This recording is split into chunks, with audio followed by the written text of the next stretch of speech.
Hello दोस्तों, आज की कहानी है मायके का मान।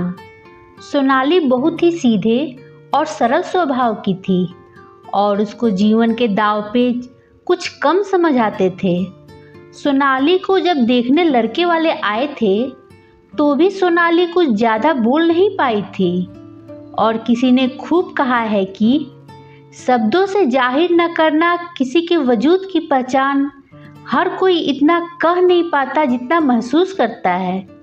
और ये कहावत सोनाली पर बिल्कुल सटीक बैठती थी।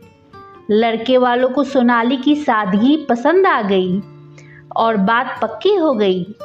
शादी के बाद पहली दिवाली आई तो सोनाली की सास माधुरी जी, जो बहुत ही सुलझे हुए विचारों की थी, वो बोली कि सोनाली, कल हम बाजार चलेंगे और रूबी के ससुराल में जो भी दिवाली के तोहफे देने हैं वो खरीद लाएंगे।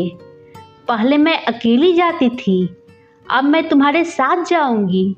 सोनाली सास के साथ गई तो वो बहुत बड़े बड़े शोरूम पर उसे ले गई गिफ्ट खरीदने के लिए और कपड़े लेने के लिए।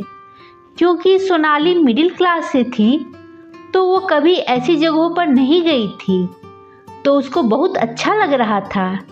सब उसकी सास की इज्जत कर रहे थे क्योंकि वो उनके यहाँ अक्सर आया जाया करती थी। जहाँ ये सब सोनाली को अच्छा लग रहा था, वहीं उसका दिल बैठा जा रहा था कि उसके मायके वाले इन सब की बराबरी कैसे करेंगे।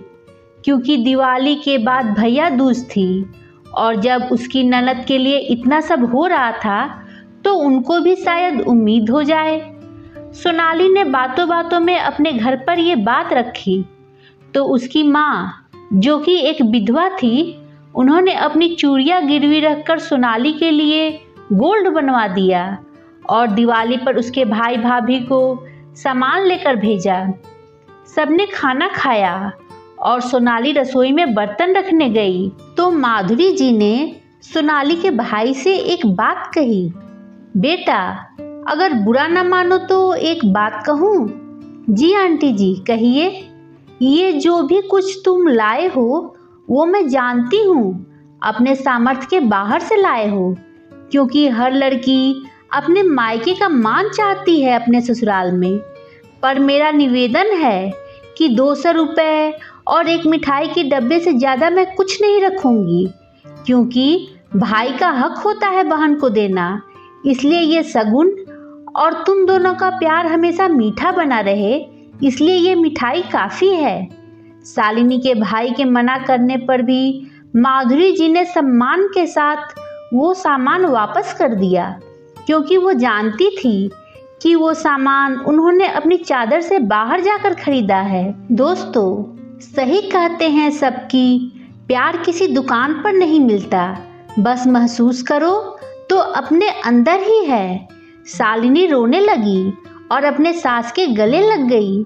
आज उसके मन में अपने सास के लिए आदर और सम्मान बहुत बढ़ गया था, क्योंकि आज उन्होंने उसके मायके का मान रख लिया था। दोस्तों, आपको ये कहानी कैसी लगी? कमेंट कर बताइए। कहानी पसंद आई हो तो लाइक शेयर करिए और मेरे चैनल को सब्सक्राइब जरूर करिए। धन्यवाद दोस्तों।